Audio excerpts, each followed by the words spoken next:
Good morning, Standard 7. Today we are going to read our English MCB book, and in this book we were reading our third chapter. Its name is Engine Trouble, written by R.K. Narayanan. तो हम लोग अपनी third chapter पढ़ रहे थे जिसका नाम था इंजन ट्रबल. और इस स्टोरी में हम लोगों ने यह पढ़ चुका था कि एक व्यक्ति को एक लॉटरी निकलती है और उस लॉटरी में उस व्यक्ति को निकलता है एक road roller.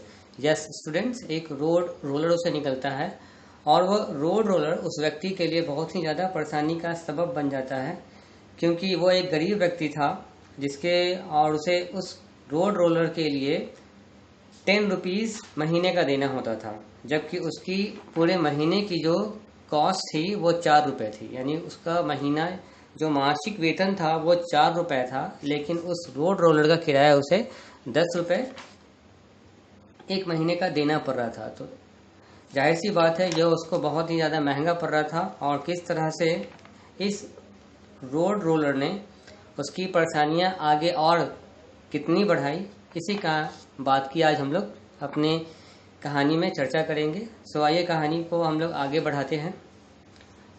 Occupied cost me only 4 rupees a month. तो यहाँ तक हम लोगों ने पढ़ लिया था, ठीक है. नेक्स्ट लाइन है हमारा यहाँ से नेक्स्ट पैरा मीन वाइल से, which is on page number 16. So take out page number 16 and we are reading second para.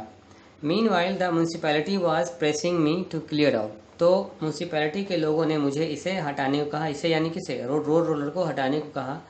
I thought it over. मैं इसके ऊपर काफ़ी ज़्यादा विचार विमर्श कर रहा था कि कैसे हटाऊँ. I saw the priest of the local temple and manage to gain his sympathy. तो अपने पास के ही एक लोकल टेम्पल के पादरी से मेरी थोड़ी जान पहचान थी. उसे मैंने देखा और मैंने उसको जब ये सारी बातें बताई, अपनी व्यथा उसे बताई, तो उसने मुझे सिंपैथी दिखाते हुए कहा कि ठीक है चलो मैं इसका कोई उपाय निकालता हूँ. ही offered me the service of his temple elephant. तो उस पादरी ने मेरी मदद की. कैसे? उसके मंदिर में एक हाथी था, तो उस हाथी की मदद देने के लिए वह पादरी मुझे तैयार हो गया. I also engaged 50 coolies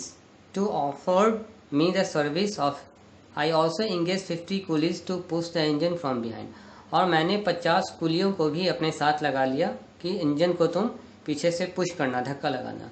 You may be sure this drained all my resources. आपको यह पता होगा, आप यहाँ से समझ गए होंगे कि मैंने यहाँ पर अपनी जो मुझसे बन सका था वो मैंने भरसक प्रयास पूरा लगा दिया, यानी अपना जी जान लगा दिया था उस रोड रोलर को वहाँ से हटाने के लिए. द कुलीज वांटेड 8 आनाज पर head and the temple elephant cost me 7 rupees a day. तो अब क्या हुआ कि जो 8 कुली जो इसने हायर किए थे, तो प्रत्येक कुली का जो वेजेस होता था, जो मेहनताना होता था, वो 8 आना पर हेड था. ठीक है, यानी कितने कुलीज थे? 50 कुली थे और 8 आना पर हेड था. And the temple elephant cost me 7 rupees a day. और टेम्पल एलिफेंट जो था, जो मंदिर की जो हाथी थी, उसका एक दिन का किराया था 7 रुपये प्रतिदिन का.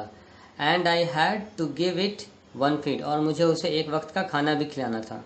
माई plan was to take the engine out of the gymkhana and then down the road to a field half a furlong off. मेरी यह योजना थी कि मैं किसी तरह करके कोई भी योजना लगाकर, कोई भी जतन लगाकर जिम खाना से इस रोड रोलर को बाहर निकाल लूं, और जब ये सड़क पे आ जाए तो मैं किसी तरह से अपने घर ले आ सकूंगा या फिर कहीं इसका ठिकाना लगा दूंगा. The field was owned by a friend. तो किस्मत से एक जो फील्ड था, मेरा जो एक मित्र था, वो एक फील्ड का मालिक था. He would not mind if I kept the engine there for a couple of months. अगर मैं कुछ महीनों के लिए इंजन को उसके फील्ड में रख देता तो उसे कोई आपत्ति नहीं थी. When I could go to Madras and find a customer for it. इसके बाद मैं मद्रास जाकर इसके लिए कस्टमर को ढूंढ सकता था. तो उसकी योजना यह थी कि अपने मित्र के कंपाउंड में अपने इंजन को रख दे. इंजन को रखने के बाद वो मद्रास जाता और मद्रास जाकर इसके लिए कस्टमर ढूंढ लेता. Now next paragraph.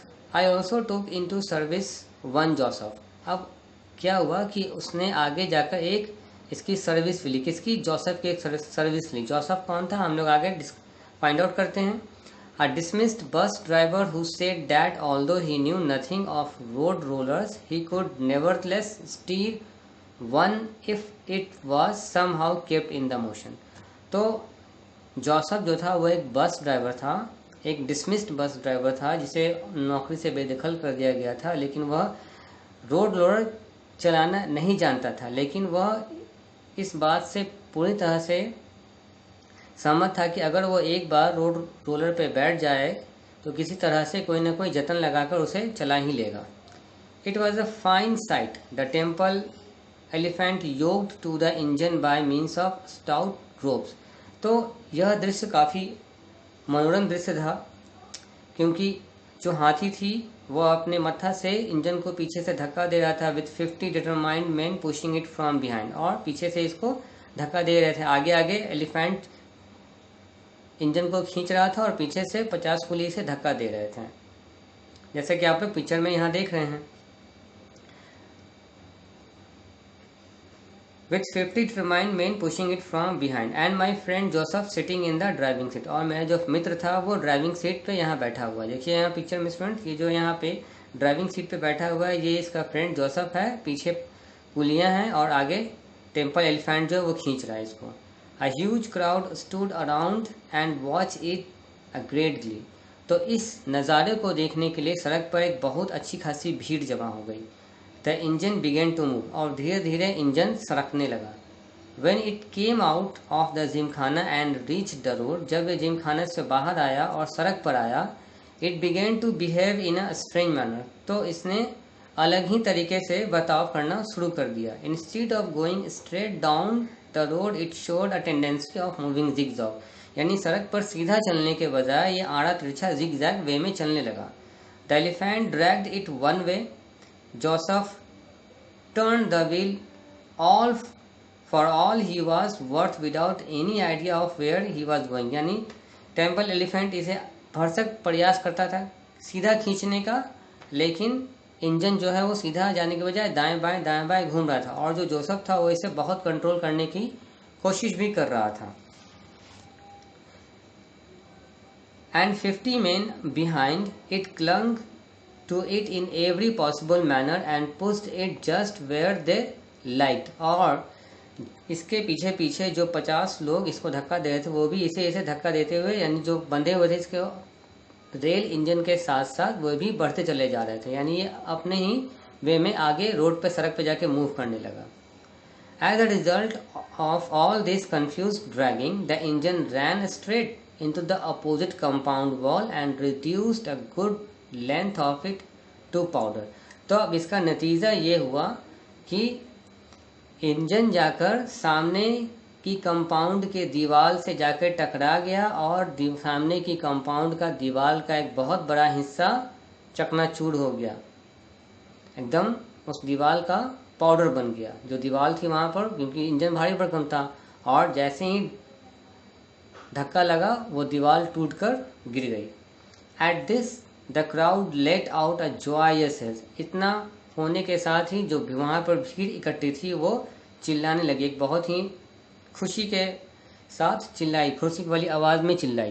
The elephant disliking the behaviour of the crowd. अब हाथी को भीड़ का ऐसा बर्ताव पसंद नहीं आया. उसने ज़ोर ज़ोर से चिंघाड़ना शुरू कर दिया और इधर उधर रस्सी को फेंकना शुरू कर दिया. जिस रस्सी से वो बंधा हुआ था उस रस्सी को इधर उधर घुमाना शुरू कर दिया. The 50 men fled in panic. The crowd created a pandemonium. The crowd created a pandemonium. Someone slapped me in the face. तब इसी आपाधापी में क्या हुआ कि इसके पीछे, उस इंजन के पीछे जो 50 लोग बंधे हुए थे वो भी इधर उधर गिरने पड़ने लगे और उसी क्षण मेरे फेस पे किसी के थप्पड़ पड़ा. और वो थप्पड़ किसी और का नहीं, उस कंपाउंड वॉल के ऑनर का था, मालिक का था. उसने तुरंत ही पुलिस को बुला लिया और पुलिस मुझे बिठाकर ले गई. When I was released from the lockup, जब मुझे लॉकअप से रिलीज़ किया गया, I found the following consequences. तो मुझे निम्नलिखित जोखिम उठाने पड़े. जो consequences का मतलब होता है जो आपका रिजल्ट जो होता है वो इन अ बैड वे में जो रिजल्ट होता है उसको consequences बोलते हैं. ठीक है, यानी क्या उसका नतीजा निकला वो हम आप अपनी आगे की कहानी में पढ़ेंगे, यानी थर्ड पार्ट में पढ़ेंगे। ओके।